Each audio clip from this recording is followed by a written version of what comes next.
As a teacher, I sometimes have the opportunity to travel in many countries around the world. Como profesor, a veces tengo la oportunidad de viajar a muchos países en todo el mundo. Antes de cada viaje, siempre me aseguro de tener claras dos cosas muy importantes. Primero, necesito saber a dónde voy. Y segundo, tengo que saber cómo voy a llegar de un lugar a otro. ¿Voy a tomar un avión? ¿O un autobús? ¿O voy a usar otro medio de transporte? Bueno, algo similar sucede cuando leemos el libro de los Hechos. Nos ayuda a saber hacia dónde va la historia y qué técnicas o estrategias literarias usa Lucas para guiarnos a nuestro destino. Esta es la segunda lección de nuestra serie El libro de los Hechos. En esta serie, estamos explorando el registro de la iglesia primitiva que continuó con el ministerio de Jesús. Hemos titulado esta lección Estructura y contenido, porque vamos a observar las formas en que Lucas organizó su material y el mensaje que se propuso enseñar. Nuestro análisis de la estructura y contenido de Hechos se dividirá en tres partes. Primero, examinaremos la estrategia retórica del libro, observando cómo la forma en que Lucas escribió Hechos debe influenciar la forma en que lo interpretamos. Segundo, examinaremos el contenido del libro, destacando el orden de su material y considerando cómo lo habrán comprendido en el primer siglo. Y tercero, sugeriremos un modelo para una aplicación contemporánea del libro, considerando cómo el antiguo mensaje de Lucas puede hablarnos con autoridad en nuestros días. Observemos primero la estrategia retórica del libro de los Hechos. Whenever we read a book in the Bible, it is important. Cada vez que leemos un libro de la Biblia, es importante familiarizarse con la forma en que el autor persuade a sus lectores con respecto a sus puntos de vista. Tenemos que plantearnos preguntas como, ¿por qué el autor escribió este libro? ¿A qué autoridades apela para defender su caso? ¿Cómo diseñó su libro para guiar a sus lectores a las conclusiones apropiadas? Las respuestas a estas preguntas conllevan tanta información aclaratoria que no podemos pasarlas por alto. Al aproximarnos al libro de los Hechos, nos concentraremos en tres aspectos de la estrategia retórica de Lucas. Primero, hablaremos de su propósito definido. Segundo, mencionaremos su dependencia de la autoridad. Y tercero, hablaremos de algunos diseños estructurales que empleó en todo el libro. Comencemos examinando el propósito definido de Lucas para escribir el libro de los Hechos. Cuando la gente escribe obras significativamente largas y complejas, normalmente lo hacen con muchas intenciones y propósitos. Esto sucedió con Lucas cuando escribió su obra en 2 volúmenes, el Evangelio de Lucas y el libro de los Hechos. Él esperaba que su escrito impactara las vidas de Teófilo y de la iglesia en muchas maneras distintas. Tenemos que ser cuidadosos entonces de no simplificar demasiado sus propósitos. No obstante, Lucas estableció explícitamente que él tenía un propósito para su obra. Como veremos, Lucas definió claramente que al escribir lo hacía con un doble propósito. Por un lado, Lucas declaró que tenía intenciones históricas, el deseo de escribir un relato histórico verdadero y confiable sobre la iglesia del primer siglo.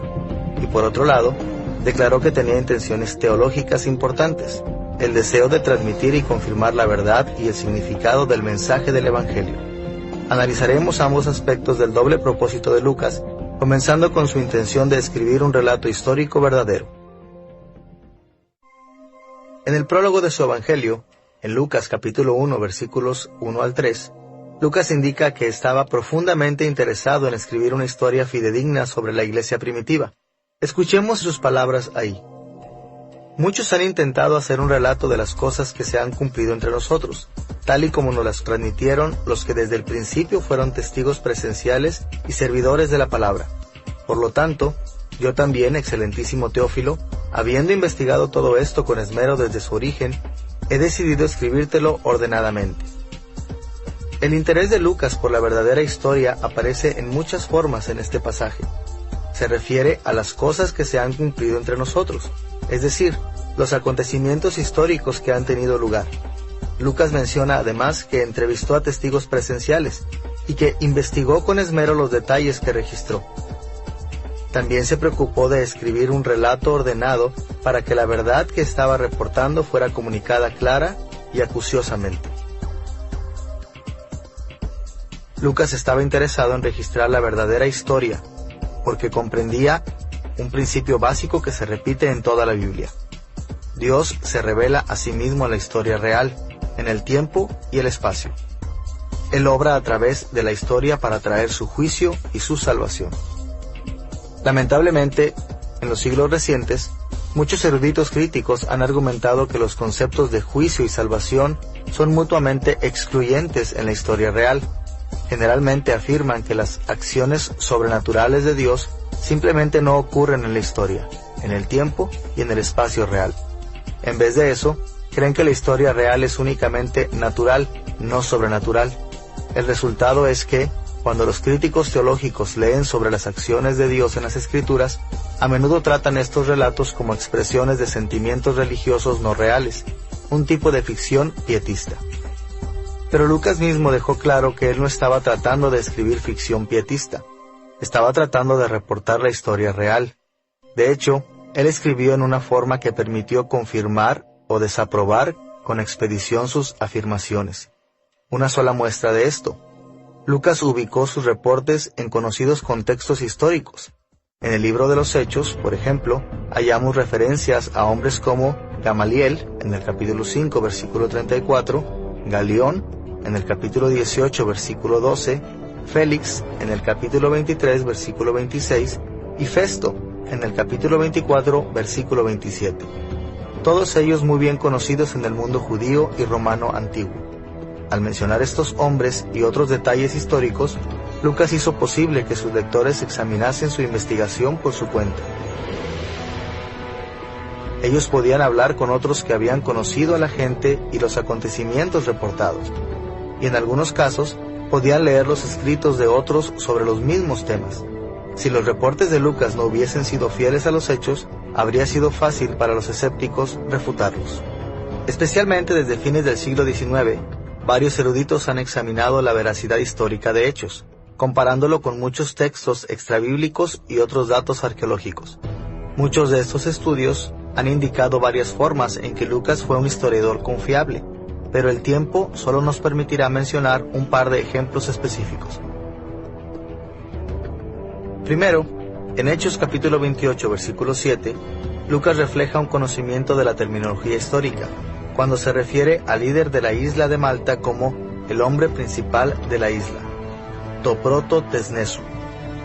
Esta terminología inusual ha confundido a muchos intérpretes a través de los siglos, pero la investigación arqueológica reciente ha demostrado que este sí era el título oficial de líder en ese tiempo. Segundo, en Hechos capítulo 27, versículos 21 al 26, Lucas describe la acción de Pablo a bordo de un barco en formas que la investigación histórica ha confirmado. Ahí, Lucas escribió que Pablo habló a toda la tripulación del barco que lo llevaba a Roma, aconsejándolos y animándolos en medio de una gran tormenta. Muchos estudiosos críticos en el pasado dijeron que habría sido imposible para Pablo hablar abiertamente de este modo siendo un prisionero, de modo que concluyeron que Lucas había creado un retrato heroico ficticio del apóstol. Pero la investigación reciente ha demostrado que la ley marítima del primer siglo permitía a cualquiera a bordo hablar y aconsejar a la tripulación, cuando los barcos estaban en serio peligro.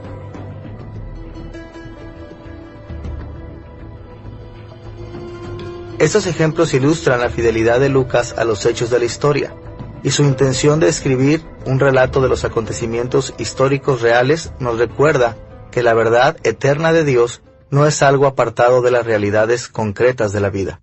Al contrario, en la fe bíblica, la salvación viene en y a través de la historia real. Es por eso que Lucas estaba tan preocupado de escribir un relato verdaderamente fidedigno. Con el propósito histórico de Lucas en mente, debemos mencionar una segunda dimensión de la intención de Lucas, el propósito teológico de transmitir la realidad y el poder del mensaje del Evangelio en el libro de los Hechos. Escuchemos una vez más las palabras de Lucas capítulo 1, versículos 3 y 4. Me ha parecido también a mí escribírtelas por orden, para que conozcas bien la verdad de las cosas en las cuales has sido instruido. Como vemos aquí, Lucas escribió la historia para confirmar lo que le habían enseñado a Teófilo y otros. Esto significa que el libro de los Hechos bien puede caracterizarse como un tipo de historia didáctica o catequística. Lucas quería que Teófilo y sus demás lectores adoptaran ciertos puntos de vista, ciertas convicciones teológicas, ciertas perspectivas sobre la importancia teológica de los acontecimientos históricos que reportó en el libro de los Hechos. Como lo vimos en la lección anterior, Lucas percibía al mundo y la historia a través de los lentes del señorío y el reino de Cristo.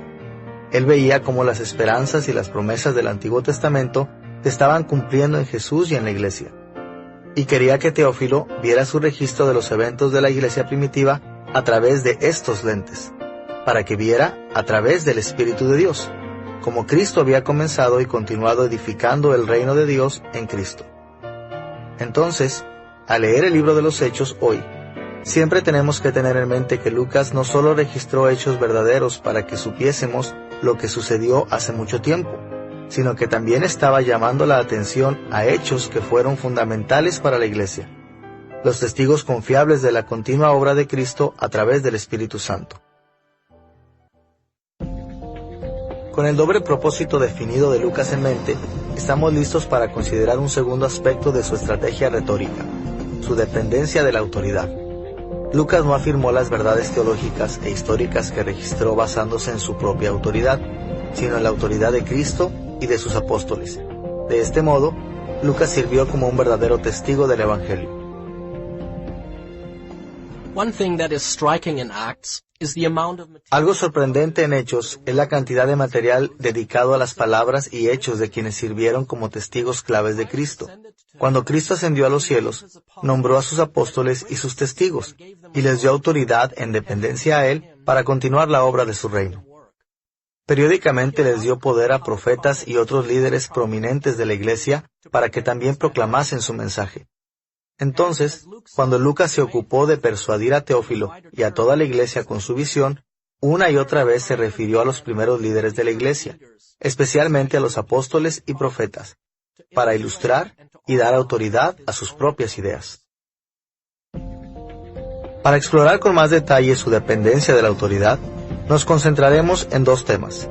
Consideraremos primero la forma en que Lucas apeló a las palabras autoritativas, y segundo, observaremos sus referencias a los hechos autoritativos. Comencemos con el énfasis de Lucas en las palabras que tenían autoridad en la Iglesia. Tal como lo mencionamos en nuestra lección anterior, Lucas no fue un apóstol. Probablemente llegó a la fe después de la ascensión de Cristo. Durante sus viajes con y sin Pablo, Lucas investigó los ministerios de Jesús y de los apóstoles, y registró el testimonio de los testigos presenciales elegidos por el Señor. Ahora, en un sentido, todos los seguidores de Cristo son sus testigos, pero, cuando se estableció la Iglesia, Jesús comisionó a los apóstoles para que fuesen sus testigos infalibles. Ellos fueron los únicos a quienes Él nombró y les dio su poder para servir como testigos permanentes y autoritativos en la tierra durante su ausencia.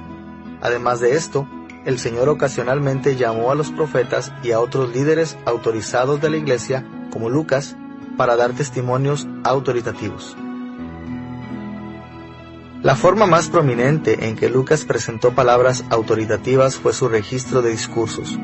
En vez de limitarse a comentar las enseñanzas de la Iglesia, Lucas regularmente registró largos discursos, permitiendo que los representantes autoritativos del Señor hablasen por sí mismos como personajes activos de la historia. De hecho, cerca del 30% de Hechos está compuesto de debates, diálogos, monólogos, sermones y otros tipos de presentaciones orales. Este es un porcentaje altísimo en registro de discursos comparado con el que presentan otros relatos antiguos, probablemente porque Lucas dependió de los discursos como una forma de apelar a la autoridad de los apóstoles.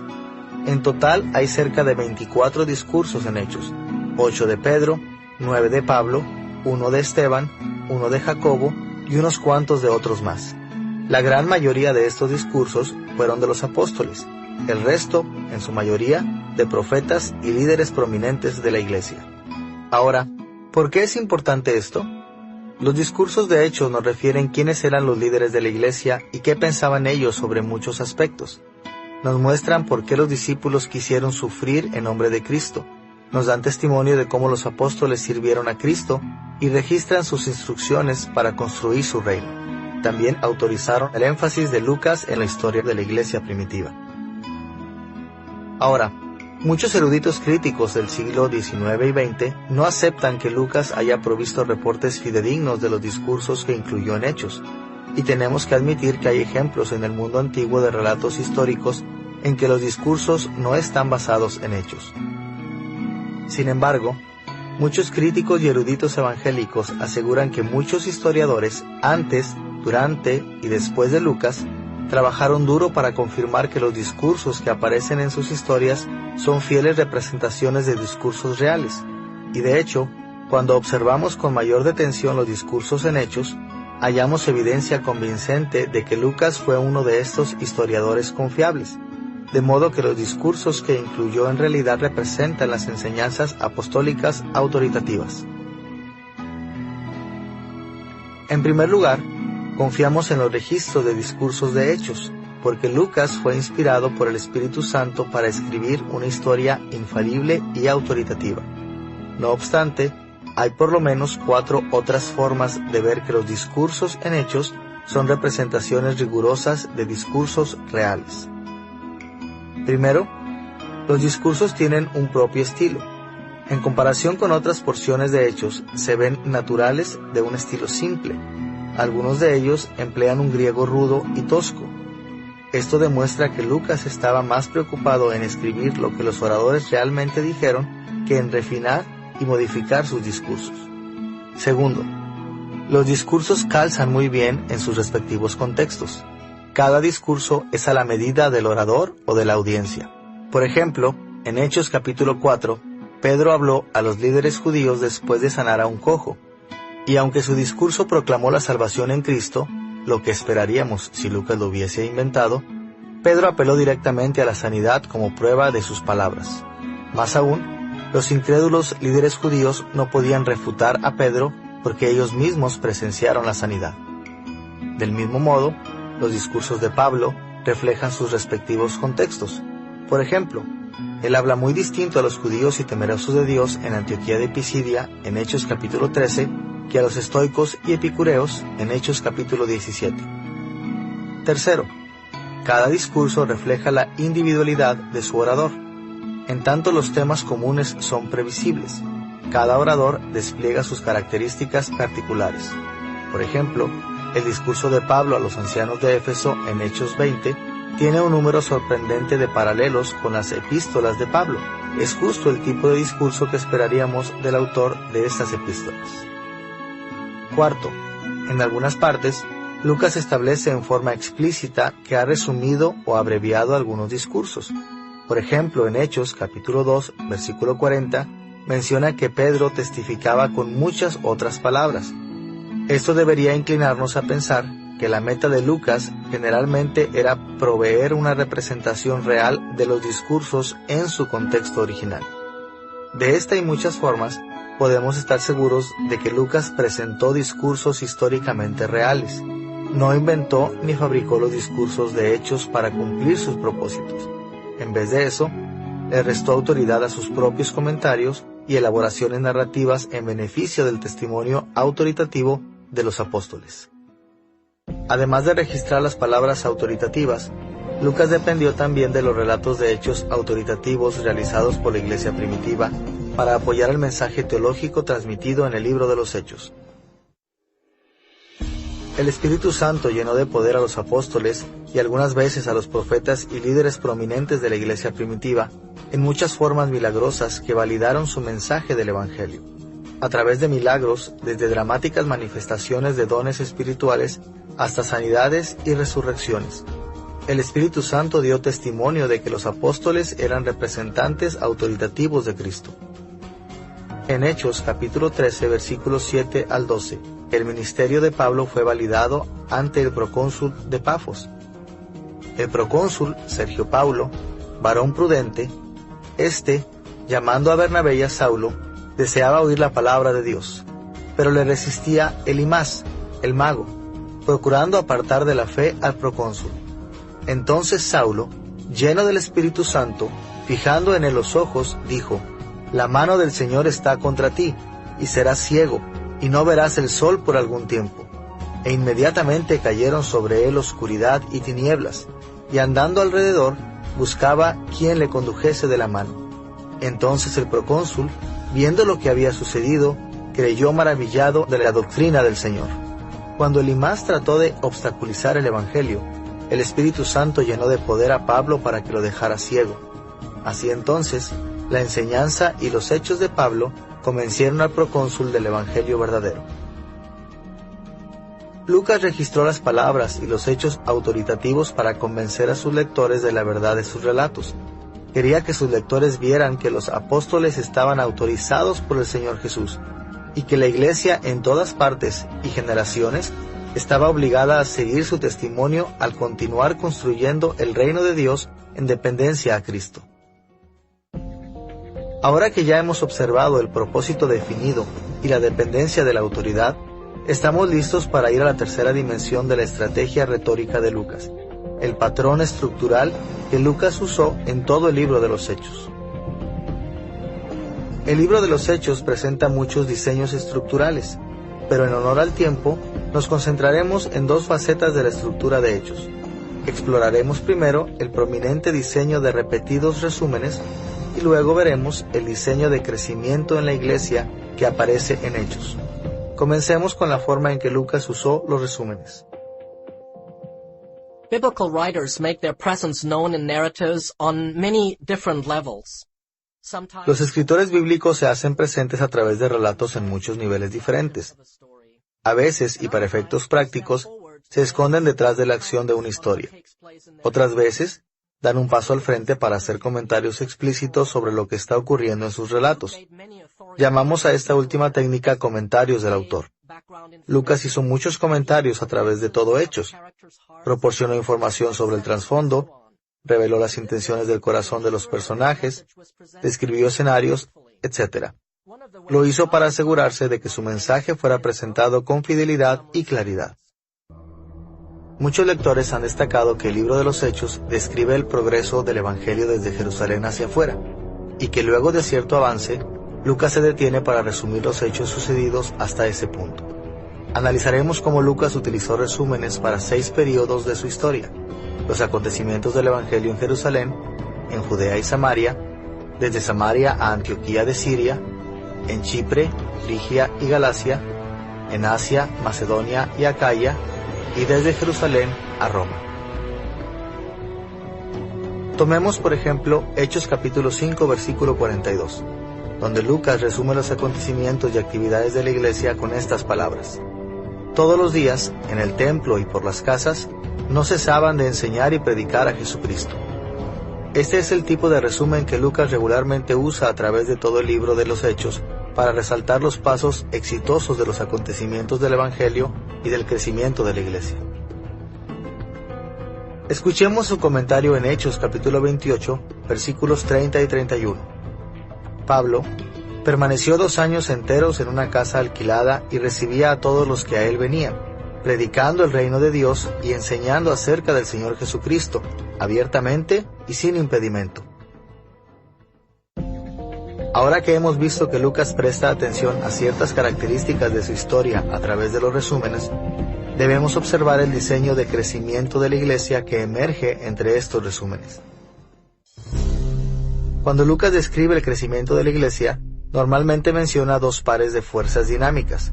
Por un lado, describe acerca del crecimiento interno y tensión dentro de la iglesia. Y por otro lado, escribe sobre crecimiento externo y oposición desde fuera de la iglesia. Ilustraremos este diseño más adelante en esta lección. Por ahora, solo describiremos lo que significan. Con el término crecimiento interno, nos referimos a los efectos positivos del Evangelio dentro de la comunidad cristiana. Podríamos decir que es un tipo de crecimiento cualitativo, en el que la madurez espiritual de los individuos y de la iglesia crece como un todo.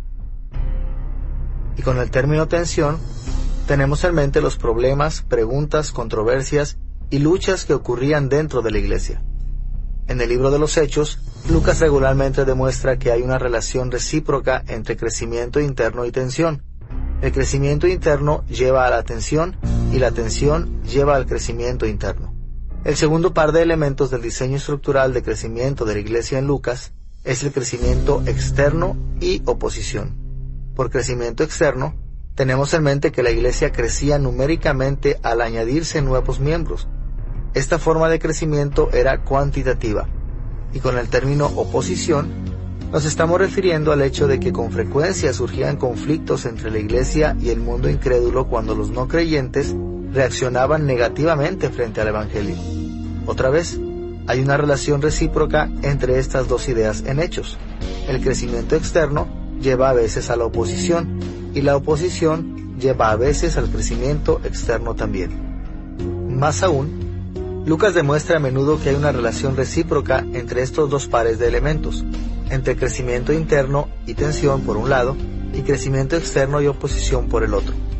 En otras palabras, Lucas apunta regularmente que el crecimiento interno y la tensión producen crecimiento externo y oposición, y que el crecimiento externo y la oposición causan crecimiento interno y tensión. Tal como lo veremos más adelante en esta lección, este diseño para el crecimiento de la iglesia aparece con tanta frecuencia en Hechos que conforma una especie de esqueleto o estructura conceptual del libro. Los resúmenes que Lucas hace a través de su libro explican que cada sección principal del libro de los Hechos muestra el crecimiento del Evangelio a medida que se extendía a través del testimonio de la iglesia primitiva. No importa cuán grande sea la tensión o cuán terrible sea la oposición, Dios siempre está obrando a través de su iglesia. Tan solo imaginen los efectos que comentarios como estos deben haber producido en Teófilo y quienes leyeron el libro de Lucas, animando a los creyentes en todas partes. Su impacto debe haber logrado que los primeros cristianos leyeran toda la historia desde esta perspectiva. Estas afirmaciones les aseguraban que si permanecían como fieles testigos de su Señor y Salvador, también iban a ver el crecimiento del Evangelio en sus días, a pesar de sus problemas internos y externos. Con algunas de las dimensiones centrales de la estrategia retórica de Lucas en mente, pasemos ahora a nuestro segundo tema, el contenido del libro de los Hechos.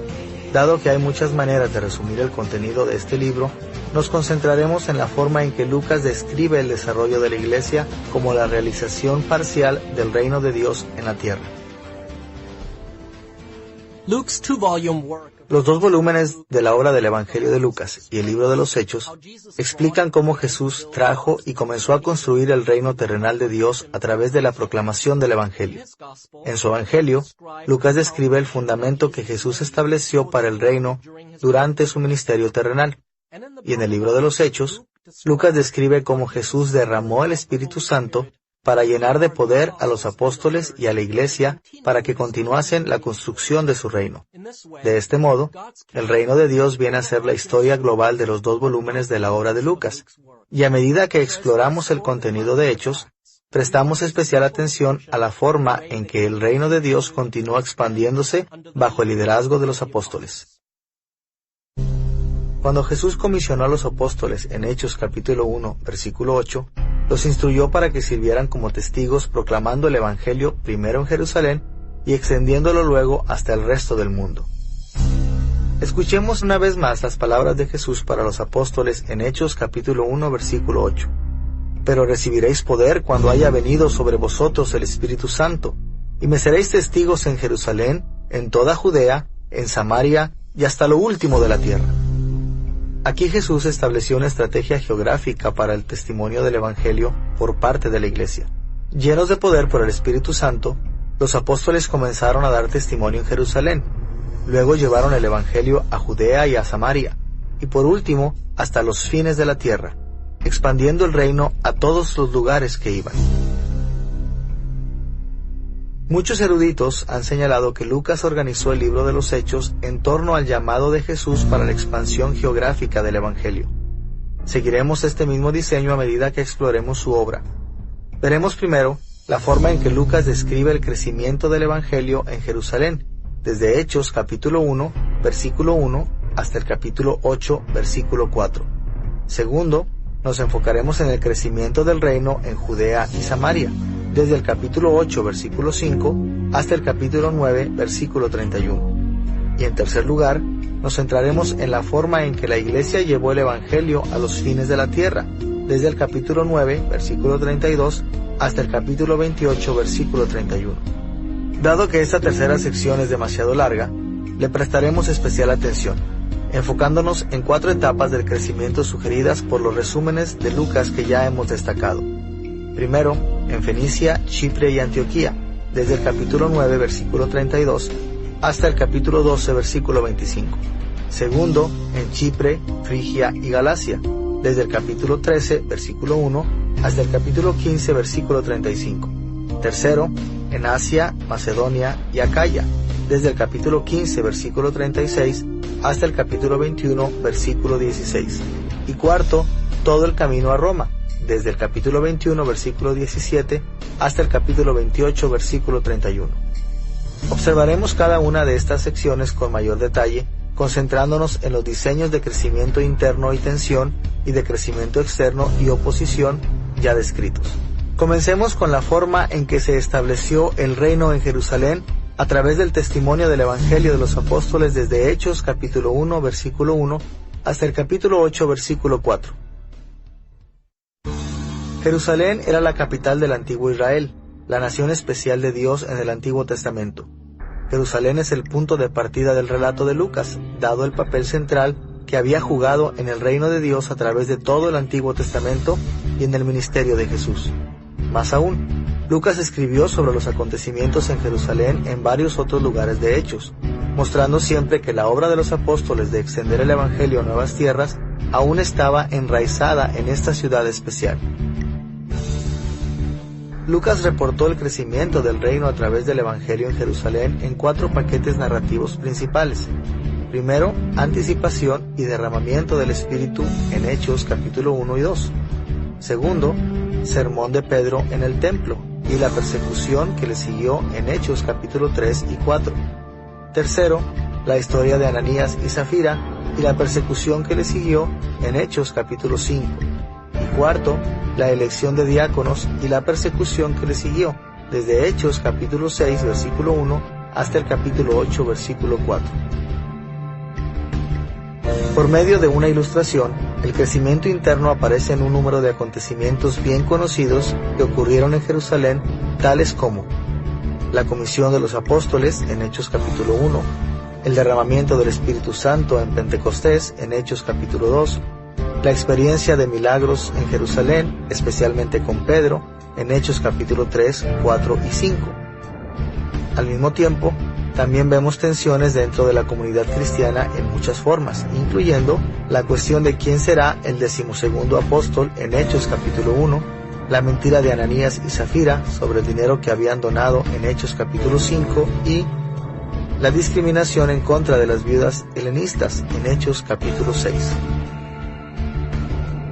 Además de esto, el registro de Lucas del testimonio del Evangelio en Jerusalén sigue también el diseño del crecimiento externo y la oposición. Por ejemplo, en el día de Pentecostés, cerca de 3,000 personas se agregaron a la iglesia en Hechos capítulo 2. La membresía de la iglesia creció en alrededor de 5,000 cuando Juan y Pedro fueron encarcelados en Hechos capítulo 4, y muchos sacerdotes judíos se agregaron a la iglesia en Hechos capítulo 6. Incluso así, tal como lo comentamos, este crecimiento externo fue acompañado de una gran oposición del mundo incrédulo, como el arresto y azotamiento a Pedro y Juan en Hechos capítulo 5, el martirio de Esteban en Hechos capítulo 7, y la dispersión a causa de la persecución de la iglesia de Jerusalén en Hechos capítulo 8. Era esperable que la tensión interna y la oposición externa desanimaran a la incipiente iglesia en Jerusalén. Pero bajo el poder del Espíritu Santo, la realidad fue exactamente lo contrario. El testimonio del Evangelio continuó avanzando con gran fuerza, con un progreso definitivamente irrefrenable. La segunda división principal de Hechos se concentra en el testimonio del Evangelio de la iglesia en Judea y en Samaria, desde Hechos capítulo 8, versículo 5, hasta el capítulo 9, versículo 31. Las regiones de Judea y Samaria eran más o menos equivalentes a las regiones del sur y del norte de la tierra prometida dada a Israel en el Antiguo Testamento. Jesús mismo había ministrado en estas regiones antes de su ascensión. El enfoque de Lucas en Judea y Samaria se puede dividir en dos paquetes principales de historias: el ministerio de Felipe en Hechos capítulo 8 versículos 5 al 40 y la conversión de Pablo en Hechos capítulo 9 versículos 1 al 31.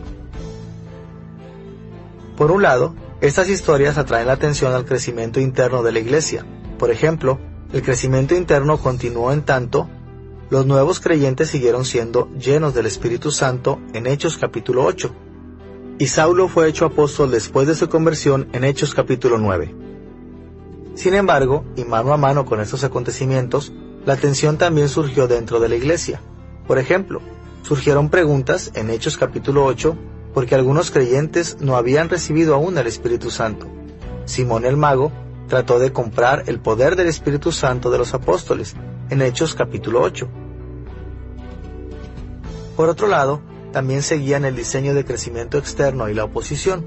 Por ejemplo, la iglesia continuó creciendo numéricamente en Judea y Samaria a través de eventos como los muchos convertidos a través del ministerio evangelístico de Felipe en Hechos capítulo 8 y la conversión de Saulo en Hechos capítulo 9.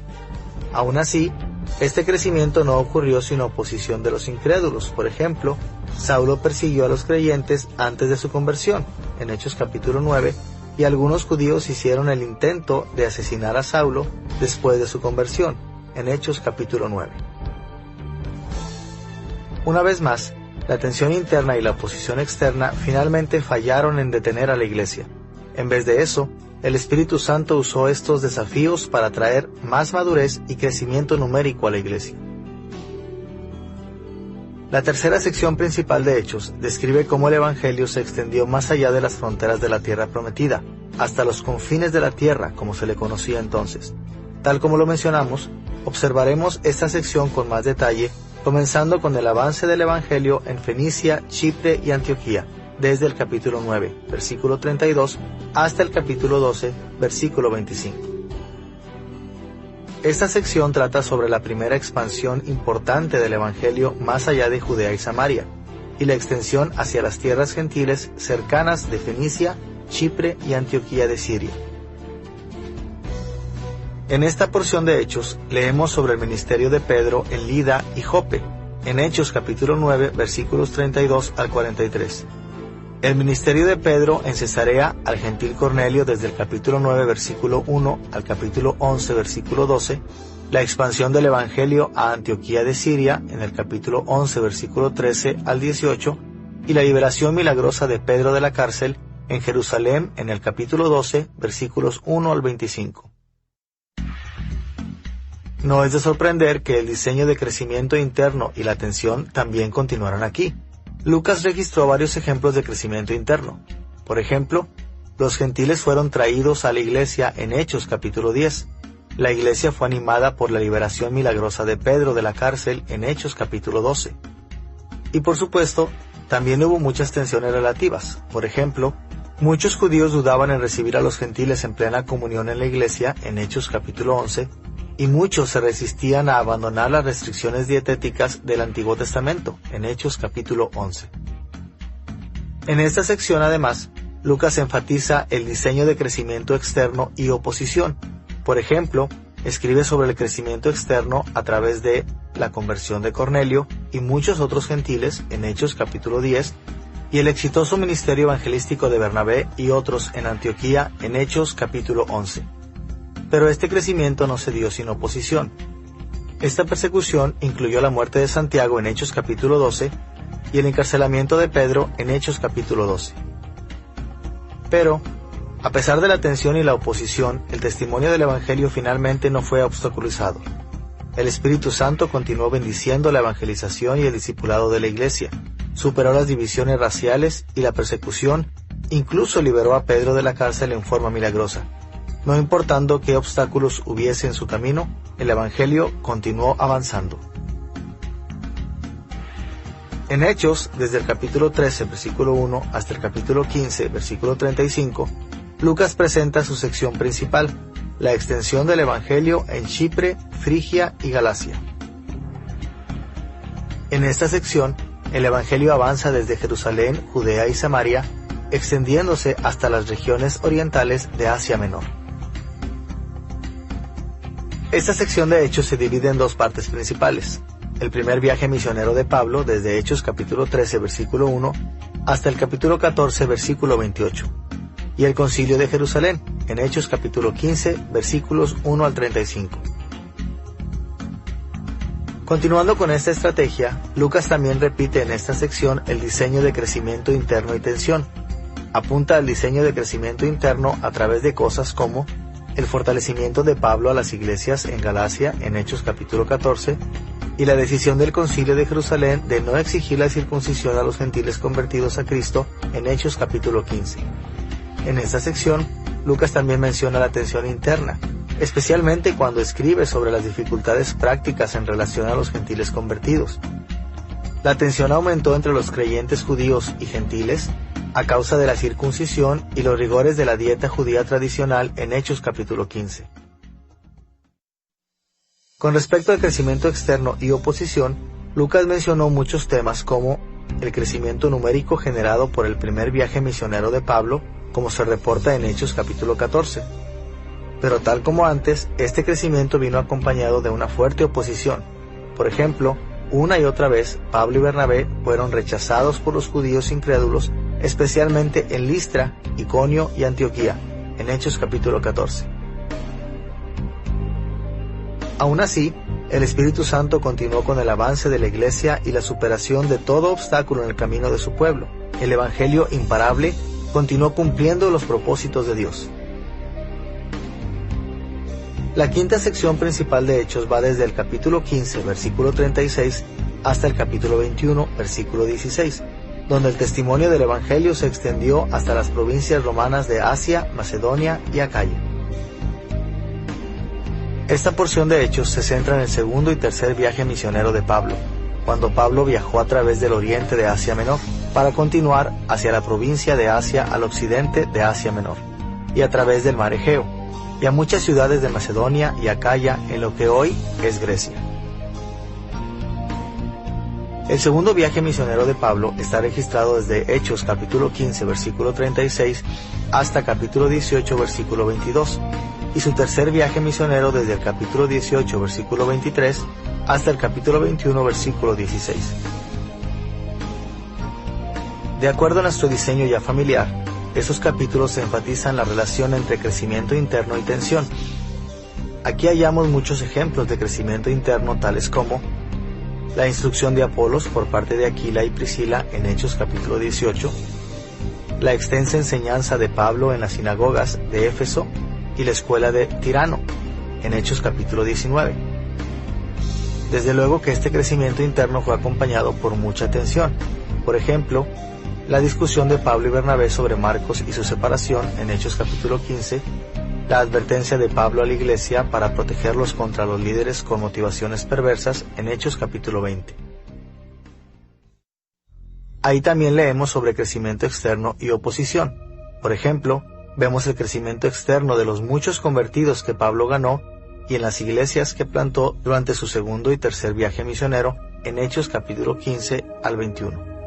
Pero vemos también oposición, como las turbas furiosas que intentaron matar a Pablo en Hechos capítulos 17 y 21, y los celotes judíos que perseguían a Pablo de ciudad en ciudad, incitando a la gente en contra de él en Hechos capítulo 17 y 20. Una vez más, Lucas muestra que el Evangelio se extiende efectivamente a través de todo el mundo. Las tensiones internas y la oposición externa fueron dificultades constantes, pero no pudieron detener el progreso del Evangelio potenciado por el Espíritu Santo. Finalmente, la última porción principal del relato de Lucas se concentra en el testimonio del Evangelio en Roma, desde Hechos capítulo 21, versículos 17, hasta el capítulo 28, versículo 31. Esta sección se concentra en el viaje de Pablo desde Jerusalén a Roma, y luego en su posterior arresto, encarcelamiento y traslado a Roma. Estos materiales se dividen más o menos en 4 grandes secciones. Último testimonio de Pablo en Jerusalén, desde Hechos capítulo 21, versículo 17, hasta el capítulo 23, versículo 11. Encarcelamiento de Pablo, desde el capítulo 23, versículo 12, hasta el capítulo 26, versículo 32. su difícil viaje a Roma desde Hechos capítulo 27 versículo 1 hasta el capítulo 28 versículo 14 y finalmente su testimonio en Roma en el capítulo 28 versículos 15 al 31. Tal como lo esperábamos, estos capítulos incluyen los diseños ya familiares del crecimiento interno y tensión. Vemos varias evidencias de crecimiento interno, incluyendo cosas como el gozo de los creyentes judíos en Jerusalén al oír que muchos gentiles estaban llegando a la fe en Hechos capítulo 21, y la disposición de Pablo y otros a sufrir e incluso morir para extender el Evangelio en Hechos capítulo 22. Pero vemos también que este crecimiento interno vino acompañado de tensión. Por ejemplo, el rumor de que Pablo le estaba enseñando a los judíos creyentes que debían abandonar sus tradiciones en Hechos capítulo 21, y la consecuente tensión que causó su presencia en la iglesia en Jerusalén en Hechos capítulo 21. También hallamos el diseño de crecimiento externo y oposición. Lucas toma nota de que la iglesia tuvo grandes avances en crecimiento externo durante este periodo. Por ejemplo, Pablo fue capaz de presentar el Evangelio a muchos oficiales de alto rango en Hechos capítulo 23, 24, 25, 26 y 28. Predicó sin impedimento en Roma en Hechos capítulo 28. Pero Lucas también apuntó al hecho de que una fuerte oposición acompañó a este crecimiento, incluyendo el arresto de Pablo y sus 4 años de encarcelamiento por el gobierno romano en Hechos capítulo 24 y su encarcelamiento en Roma en Hechos capítulo 28. Cada sección principal de Hechos prueba que el testimonio fiel del Evangelio no falló. El Espíritu Santo llenó a la iglesia de poder para que llevase el Evangelio desde Jerusalén a la capital misma del Imperio Romano. A pesar de los problemas internos y externos que padeció la iglesia, el Evangelio sin impedimentos llevó a la iglesia a la madurez espiritual y a la expansión numérica, a la vez que el reino de Dios se extendió hasta lo último de la tierra. Ahora que ya hemos explorado la estrategia retórica y el contenido de Hechos, vayamos al tercer tema, los pasos para una aplicación contemporánea. ¿Cuáles son los principales aspectos a considerar al aplicar las verdades de Hechos en nuestros propios días? Al explorar este tema, primero nos concentraremos en el carácter literario de Hechos, destacando algunas de sus principales características. Segundo, hablaremos de algunas discontinuidades entre el primer siglo y nuestros días que afectan a nuestra aplicación contemporánea de su libro. Y tercero, afirmaremos algunas continuidades importantes entre el primer siglo y los días modernos que nos ayudan a relacionar el significado original de Hechos con nuestras propias vidas. Comencemos observando el carácter literario de Hechos. Los distintos tipos de literatura comunican sus ideas de distintas maneras. Así, hallamos muchos tipos de literatura en la Biblia. Hay relatos históricos, poemas, discursos, parábolas, proverbios, leyes, etc. Y cada uno de estos tipos de literatura se comunica en forma diferente. Si aspiramos a entender el libro de los Hechos en forma responsable, tenemos que considerar el tipo de literatura que es y las formas en que este tipo de literatura comunica sus ideas. Hay mucho que podemos decir sobre Hechos desde un punto de vista literario, pero el tiempo solo nos permitirá destacar 3 de sus características más prominentes. Primero, Lucas fue selectivo en sus reportes. Segundo, él diseñó hechos en episodios. Y tercero, él comunicó muchas de sus enseñanzas en forma implícita. Revisemos primero la naturaleza selectiva del material de Hechos. Todo historiador tiene que ser selectivo. Simplemente hay demasiados hechos, personas y acontecimientos en el mundo para que una persona pueda reportarlos todos en forma exhaustiva. Los acontecimientos de Hechos se expanden desde los años de la ascensión de Jesús hasta el encarcelamiento de Pablo en Roma, un periodo de 3 o 4 décadas. Durante este tiempo, en la iglesia sucedieron una cantidad asombrosa de acontecimientos significativos, demasiados para contarlos. Aún así, Lucas solo escribió 28 capítulos breves, de modo que sabemos que él solo reportó una pequeña fracción de lo que se pudo haber dicho. Pero, ¿cómo determinó qué acontecimientos incluir? ¿Cómo decidió qué omitir? Lucas fue guiado por el Espíritu Santo al seleccionar estos trozos de historia, fundamentales para comprender la obra de Jesús a través de los apóstoles, y para persuadir a sus lectores para que acepten algunas de las enseñanzas centrales de los apóstoles. Entonces, cuando tratamos de hallar la forma de aplicar el libro de los Hechos al mundo moderno, tenemos que hacer dos cosas.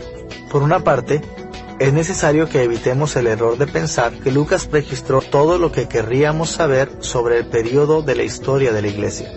Hay muchas preguntas que dejó sin respuestas, así que hay que evitar buscar en el libro de los Hechos todas las respuestas para nuestras problemáticas contemporáneas. Por otra parte, tenemos que recordar que cada relato del libro de los Hechos está ahí para ayudar a Lucas a lograr su doble propósito. Entonces, necesitamos leer todos los contenidos del libro a la luz de cómo estos ayudan a Lucas a conquistar esta meta. Constantemente, tenemos que hacernos preguntas como: ¿qué me enseña esto sobre la iglesia primitiva? ¿Y qué doctrinas me anima a adoptar? Además de ser selectiva, la literatura de Hechos está diseñada en episodios, es decir, Hechos es una colección de historias y relatos sucesivos más breves. Al leer Hechos, es importante destacar que cada uno de sus relatos individuales son parte de la estrategia y mensaje general de Lucas. Cada uno contribuye en algún modo a su misión general de instruir a Teófilo sobre el Evangelio del Reino de Dios en Cristo, de modo que este cuadro general debe servir como telón de fondo y contexto para cada episodio que leemos en Hechos. Pero además, cada episodio es distinto. Cada uno tiene sus propios argumentos más pequeños, sus propios detalles que enseñan sobre la forma en que la Iglesia ha de continuar construyendo el reino de Dios en Cristo a través del Evangelio. Y esto significa que cuando leemos Hechos, no debemos permitir que nuestra atención en el propósito general de Lucas ensombrezca los argumentos individuales que está presentando. Tenemos que prestar atención tanto al cuadro general como a los cuadros pequeños, comprendiendo cómo cada episodio aporta a la meta mayor, pero también cómo cada episodio ayuda a definir los detalles de la meta. Además de ser selectivo y estar diseñado en episodios, en Hechos la narrativa es implícita en la forma en que su género literario comunica mucha de su enseñanza. Hablando en general, hay dos tipos principales de literatura en el Nuevo Testamento: el discurso narrativo y el discurso argumentativo. El discurso argumentativo es literatura que representa un tipo de conversación, tal como cuando habla un personaje en un libro o cuando un autor habla directamente a su audiencia. Por ejemplo, las epístolas del Nuevo Testamento consisten principalmente en un discurso argumentativo, en que un autor como Pablo le habla directamente a los receptores de su carta. Por supuesto que algunas epístolas incluyen trozos narrativos, e incluso hallamos ocasionalmente una canción o un proverbio, pero están mayormente compuestas de discursos argumentativos. Y aquí lo que principalmente queremos demostrar sobre el discurso argumentativo es que éste comunica la mayoría de sus enseñanzas en forma directa y explícita. Cuando Pablo escribe una carta, pidiéndoles a sus lectores que piensen o hagan algo, les dice directamente lo que quiere. Por otra parte, el discurso narrativo es lo más dominante en la literatura de los 4 evangelios, y lo más importante para estas lecciones sobre el libro de los Hechos. El discurso narrativo es literatura que cuenta una historia y que provee instrucción en una forma menos directa. Sin duda que el discurso argumentativo también aparece en este libro, principalmente en los discursos de ciertos personajes, pero la literatura dominante de los evangelios y de Hechos es la narrativa. Y a diferencia del discurso argumentativo, que tiende a enseñar las cosas en forma explícita, el discurso narrativo tiende a enseñar las cosas en forma implícita, dejando que el lector infiera sus lecciones. Los relatos no influyen en los lectores a través de instrucciones directas, sino en formas más sutiles. Están diseñadas de tal manera que los lectores extraigan lecciones desde las actitudes, las acciones y las palabras de los personajes, aprendiendo a adoptar aquellas que agradan a Dios y a evitar aquellas que son contrarias a la voluntad de Dios. En la mayoría de los casos, los relatos como Hechos parece que solo establecen hechos. Esto sucedió, aquello sucedió, entonces algo más sucedió. En la superficie, pareciera ser un simple reporte de eventos. Tal como lo vimos, Lucas ocasionalmente comentó en forma explícita el significado de los elementos de sus historias, pero la mayoría de las veces describió los acontecimientos o los hechos con pocos o ningún comentario. Aún así, la realidad es que sus relatos no fueron escritos solo para reportar acontecimientos. Él también tenía intenciones didácticas y usó sus relatos para comunicar estas ideas en forma implícita. Quiero ilustrar esta idea con una historia de mi propia vida. Cuando mi hija era muy chica, le prohibíamos comer chocolates antes de la cena, pero una tarde ella llegó a la mesa con chocolate en sus labios. Le pregunté si había comido chocolate y me respondió con una fuerte mirada de negación: «No comí ningún chocolate, papi». Como padre, tenía dos formas de tratar el asunto. Podría haber abordado el asunto directa y explícitamente a través de un discurso argumentativo. Podría haber dicho: «No estás diciendo la verdad, puedo ver chocolate en tu cara, estás en problemas». Pero también tenía una opción narrativa, más indirecta e implícita. Podría haber sentado a mi pequeña hija en mis piernas y haberle dicho: «Quiero contarte una historia. Había una vez una niñita a la que le habían prohibido jugar con su mejor vestido, pero ella de todos modos jugó con su mejor vestido y se ensució mucho. ¿Qué piensas tú sobre lo que hizo la niñita?». Una estrategia narrativa retórica como esta funciona principalmente a niveles implícitos. Invita al niño a preguntarse: ¿estuvo mal que la niñita no obedeciera? La belleza y poder de la narrativa está en que comunica este tipo de ideas en forma implícita. Si es suficientemente sutil, la narrativa involucra al lector en las circunstancias de la historia.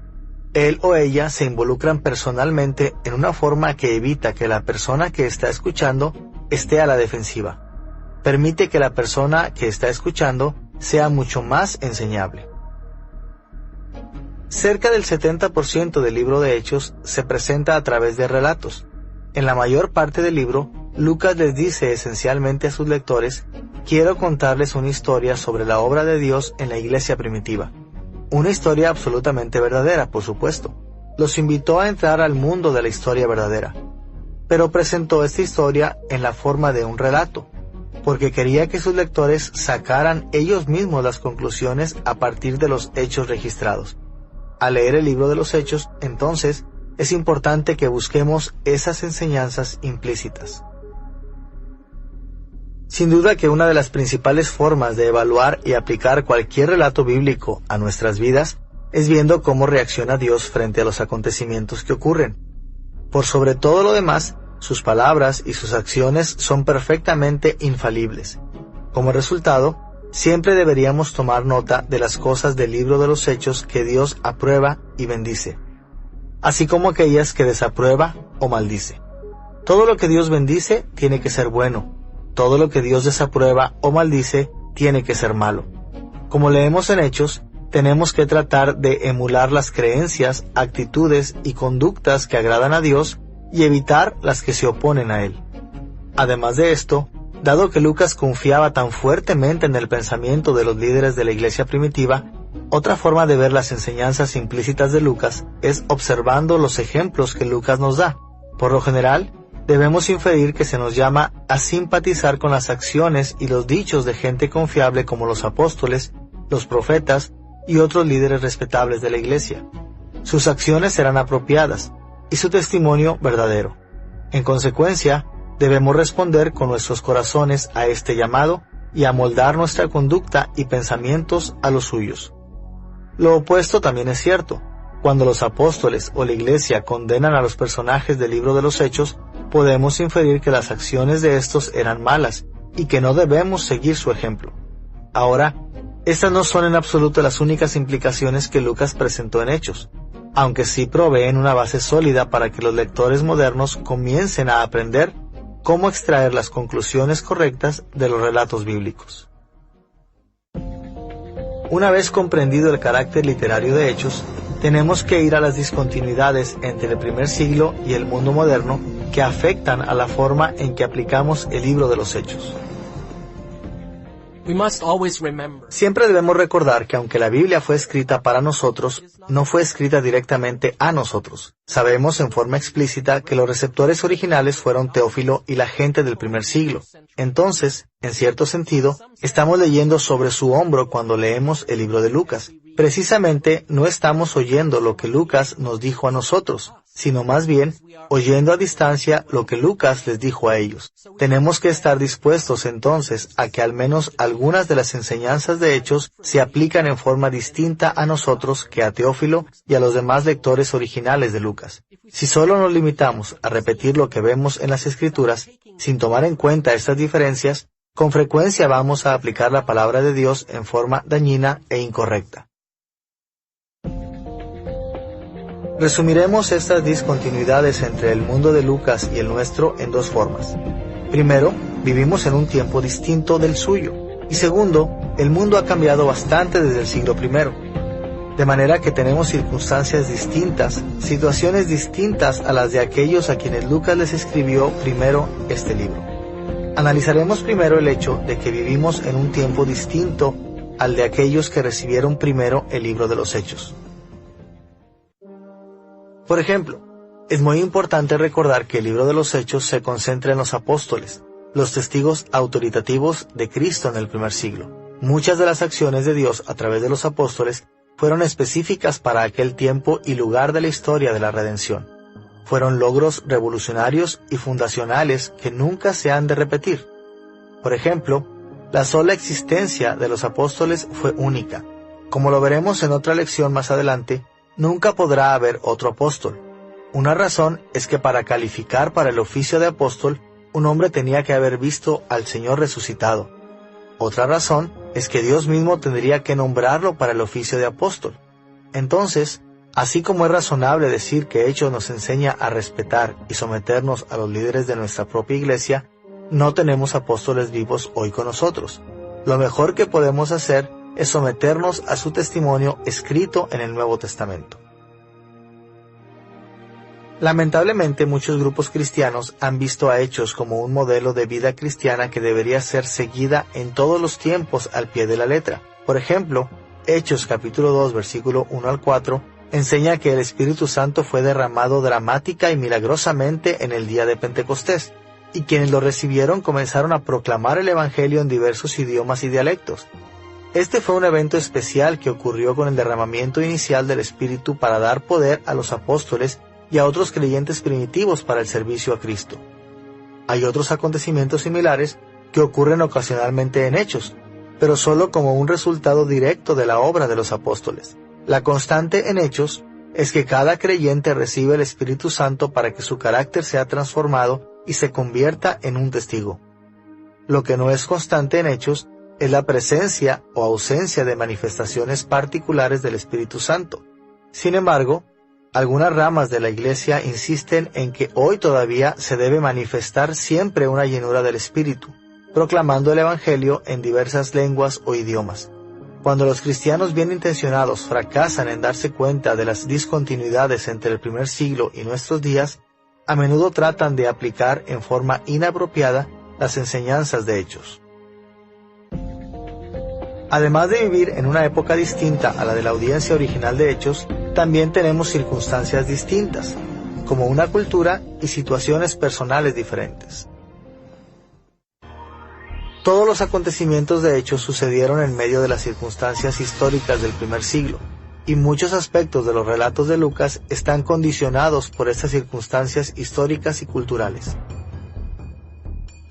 Lamentablemente, con la intención de ser veraces en cuanto a las enseñanzas de Hechos, muchos grupos cristianos a través de los siglos han tratado de regresar a las prácticas culturales de la iglesia del primer siglo. Por ejemplo, en Hechos capítulo 5, versículo 42, leemos que la iglesia se reunía en casas particulares. En base a esto, algunos cristianos han insistido en que la iglesia de hoy debe reunirse en casas y no en templos. Y en Hechos capítulo 6, versículo 1, hallamos que la iglesia de Jerusalén estaba proveyendo alimento para las viudas. En consecuencia, algunos cristianos de hoy insisten en que todas las iglesias deben tener un servicio de alimentación a las viudas como parte de su ministerio. Desde luego que no hay nada malo en que la iglesia de hoy se reúna en casas o sirva alimentos a las viudas, pero tenemos que reconocer que estas prácticas estaban sujetas a las circunstancias de la iglesia del primer siglo. Por ejemplo, la persecución los obligaba a reunirse en las casas, pero en los lugares en el mundo en que no hay o hay muy poca persecución, la iglesia no necesita reunirse en casas. En la medida en que nuestras circunstancias se asemejan a las de ellos, éstas se transformarán en aplicaciones legítimas de los principios bíblicos. Pero a medida que nuestras circunstancias sean diferentes, podríamos vernos obligados a aplicar estos mismos principios bíblicos en forma distinta. De hecho, a menudo hallamos diferentes aplicaciones de un mismo principio incluso en el libro mismo de los Hechos. Por ejemplo, en Hechos capítulo 2, versículos 44 y 45, Lucas señala que los miembros de la iglesia en Jerusalén tenían en común todas las cosas. Sin embargo, en el mismo libro de los Hechos hallamos que muchas de las iglesias fundadas por el apóstol Pablo se reunían en casas de ciudadanos ricos o líderes de la ciudad, sin que se mencione alguna comunidad de bienes, y sin criticar dicha práctica. Desde un principio, la iglesia ha reconocido que se debe aplicar el mismo principio bíblico, ajustándose a las circunstancias respectivas. Nunca debemos recurrir a la mera imitación para reemplazar una aplicación responsable de los principios. Luego de describir el carácter literario de Hechos y de referirnos ampliamente a las discontinuidades entre los días de Lucas y los nuestros, tenemos que referirnos a algunas continuidades significativas entre el primer siglo y el mundo moderno. Podemos resumir las continuidades entre los cristianos de ambos períodos señalando que tenemos el mismo Dios trino que existe en las personas del Padre, del Hijo y del Espíritu Santo, la misma meta, que es construir el reino de Dios en Cristo, y el mismo Evangelio, el mismo mensaje de salvación y redención que nos exige que respondamos en fe, arrepentimiento y obediencia. Veamos primero el hecho de que tenemos el mismo Dios que los cristianos del primer siglo. El registro de Lucas de la historia de la salvación nos recuerda que servimos y damos testimonio del mismo Señor Jesucristo al que sirvieron los apóstoles y la iglesia primitiva. A todo cristiano le ha sido dado el poder del mismo Espíritu Santo que estaba presente en el primer siglo, y hacemos todo para la gloria y honor del mismo Padre. Nuestro Dios trino no ha cambiado. Dios obró a través del Evangelio en forma grandiosa en el primer siglo, y hoy continúa haciéndolo. Si Dios se ve ausente en tu vida personal o en la vida de tu iglesia o denominación, entonces las cosas no son como deberían ser. Si no vemos que Dios está obrando, trayendo salvación a los perdidos y construyendo su iglesia, entonces tenemos que volvernos a Dios en arrepentimiento y fe, pidiéndole que continúe con su obra de la historia de la salvación por gracia en nuestras vidas y en nuestras iglesias. Además del mismo Dios, los cristianos de hoy tienen la misma meta que la iglesia del libro de los Hechos. En el libro de los Hechos, el propósito de Dios era construir su reino en Cristo a través de los apóstoles. Ellos trabajaron por esa meta, fomentando el desarrollo de la iglesia e incrementando el tamaño de la iglesia a través del Evangelio. Pero sabían, además, que la expansión del reino de Dios para llenar toda la tierra exigiría más de una docena de hombres trabajando por un poco de tiempo. Y por eso, prepararon a la iglesia para que trabajaran junto con ellos y continuara después de su muerte. Podríamos decir que tal como Jesús les asignó a los apóstoles la tarea de construir su reino, los apóstoles le asignaron esta tarea a la iglesia. Desde luego que esta tarea de construcción del reino no terminará hasta el regreso de Cristo en gloria, de modo que la meta de la iglesia moderna aún es conformarse a la misión de Dios de construir su reino en Cristo y traer a todo el mundo y a toda vida bajo su señorío. Y hacemos esto principalmente apoyándonos en las enseñanzas de los apóstoles sobre la salvación, la ética, el carácter piadoso, las relaciones personales, la evangelización y todos los demás temas de la vida. Después de esto, si hemos de honrar y obedecer a Cristo, la iglesia tendrá que someterse al testimonio autoritativo de sus apóstoles. Por ejemplo, Lucas se preocupó de registrar las diferentes formas en que los apóstoles expandieron el reino a través de muchas situaciones y culturas. Y siguiendo su ejemplo, podemos utilizar los mismos medios para profundizar el logro de la meta del reino en nuestros días. Sí, tenemos que hacer ajustes a la luz de las discontinuidades entre el mundo moderno y el mundo antiguo, pero, dado que hemos de someternos a la misión establecida por Dios, en vez de desarrollar nuestro propio plan, la meta y los principios subyacentes siguen siendo los mismos en cada generación. Finalmente, además de tener el mismo Dios y la misma meta, a los cristianos modernos se les llama a proclamar el mismo evangelio que la iglesia del primer siglo. No importa cuánto cambie el mundo, una cosa permanece constante. Los seres humanos están caídos en una rebelión pecaminosa contra Dios y están apartados de Él, con una desesperada necesidad de redención.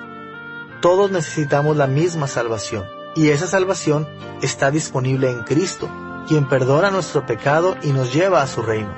Este es el mensaje del Evangelio que los apóstoles enseñaron en el primer siglo. Es el mensaje del Evangelio que Lucas proclamó en Hechos, y es el Evangelio que debemos abrazar y obedecer. El mensaje es simple. Tal como Pablo y Silas se lo dijeron al carcelero en Filipos en Hechos capítulo 16 versículo 31, el Evangelio es: cree en el Señor Jesucristo y serás salvo tú y tu casa. Ese simple mensaje tiene profundas implicaciones. Cubre todos los aspectos de nuestra vida individual y corporativa, desafiándonos a ser transformados para llegar a ser testigos ante el mundo. Este Evangelio sigue siendo el mismo para todos, en todos los lugares y en todos los tiempos.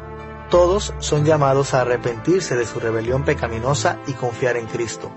Todos han de someterse a su señorío y han de construir su reino. Este llamado debe llegar a toda la gente de nuestros días, tal como se ha proclamado en todo el mundo desde los días de los apóstoles. El llamamiento a la obediencia es para judíos y gentiles, ricos y pobres, hombres y mujeres, respetados y despreciados. Vence todo tipo de resistencia y obstáculo, porque es la palabra de Cristo que reina, con el poder de su Espíritu Santo para la gloria de su Padre. Tal como enseña el libro de los Hechos, no hay prueba, ni tensión, ni oposición lo suficientemente poderosas para oponerse al crecimiento y la expansión de la redención. Es por eso que los cristianos modernos deben ser auténticos y valientes para predicar y declarar el Evangelio de los apóstoles, llamando a todos al arrepentimiento y a la fe en Cristo, y uniéndose a ellos como ciudadanos leales del reino de Dios. En esta lección hemos revisado las estrategias retóricas que Lucas usó en el libro de los Hechos, el contenido de su obra y los principales pasos necesarios para la aplicación contemporánea de sus enseñanzas. Nuestro análisis de estos temas debería ayudarnos a entender, apreciar y vivir en nuestros días según sus enseñanzas autoritativas. Hay muchas maneras en que el libro de los Hechos sirve como una puerta de entrada desde el tiempo de Cristo al tiempo de la Iglesia moderna. Explica cómo la Iglesia primitiva entendió y aplicó la persona, la obra y las enseñanzas de Cristo, y sienta el fundamento para las formas en que los cristianos modernos hemos de entender y aplicar esas mismas ideas en nuestras propias vidas. De modo que mientras más capaces seamos de reconocer los propósitos y los métodos de Lucas en Hechos, estaremos mejor equipados para vivir honrando y sirviendo a nuestro Rey resucitado.